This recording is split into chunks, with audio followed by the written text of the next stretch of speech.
দেখো বন্ধুরা, আমি লক্ষ্মীকান্তপুর লোকালে উঠেছি। প্রচণ্ড ভিড়। এই ট্রেনটা দেখলে আমার আতঙ্ক লাগে। দেখো তোমরা কি অবস্থা, প্রচণ্ড প্রচণ্ড ভিড়।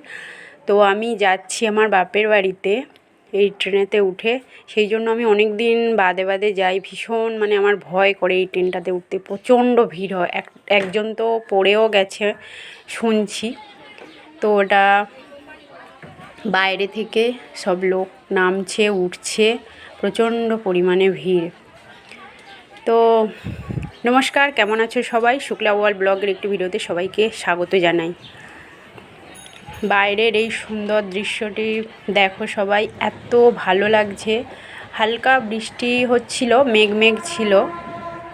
আর অনেক কষ্টে অনেকক্ষণ পর আমি সিট পেয়েছি, তাই বসে বসে একটু ভিডিও করছিলাম, আর সেটাই তোমাদের সাথে শেয়ার করলাম।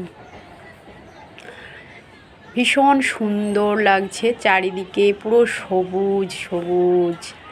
এত ভালো লাগছে গ্রামের এই সুন্দর রূপ, ভীষণ মনকে মুগ্ধ করে দেয়।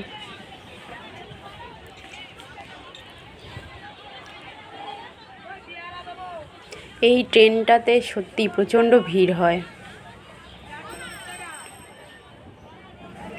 দেখো কত সুন্দর লাগছে গ্রাম্য পরিবেশ।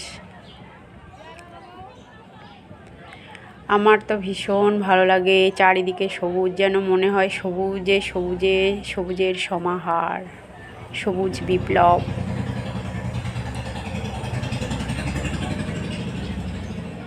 এখন একটু হালকা হয়েছে। বাপরে বাপ, কত ভিড় এই ট্রেনটাতে। সব সময় ভিড় থাকে এই ট্রেনটাতে, যখনই যাই, সকাল বিকাল। ওয়াও, কি সুন্দর, অপূর্ব অপূর্ব, মন প্রাণ একেবারে জুড়িয়ে যায়। এত সুন্দর দৃশ্য। অনেক দিন বাদে যখন শহর থেকে গ্রামে আসি, তখন এত ভালো লাগে গ্রামের এই রূপটি দেখতে। দেখে যেন মন প্রাণ পুরো জুড়িয়ে যায়, খুব সুন্দর লাগে। ভীষণ শান্তি, ভীষণ তৃপ্তি হয় ভিতর থেকে। শহরে তো প্রচুর কোলাহল, ব্যস্ততা জীবনে। তারপরে মাঝে মাঝে এরকম গ্রামে একটু আসা সবারই পক্ষে ভালো, বিশেষ করে স্বাস্থ্যের পক্ষে তো ভালোই। তাহলে দেখবে মনটা খুব ভালো হয়ে যাবে। মাঠে এইসব গরু ঘাস খাচ্ছে, গরু চড়াচ্ছে সবাই। মনের আনন্দে গরুগুলো ঘুরে বেড়াচ্ছে, চারিদিকে ঘাস খাচ্ছে। খুব সুন্দর লাগছে গ্রামের পরিবেশটা। ওয়াও, কি সুন্দর।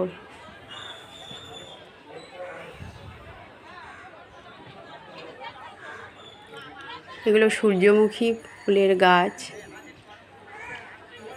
এখনো ফুল আসেনি।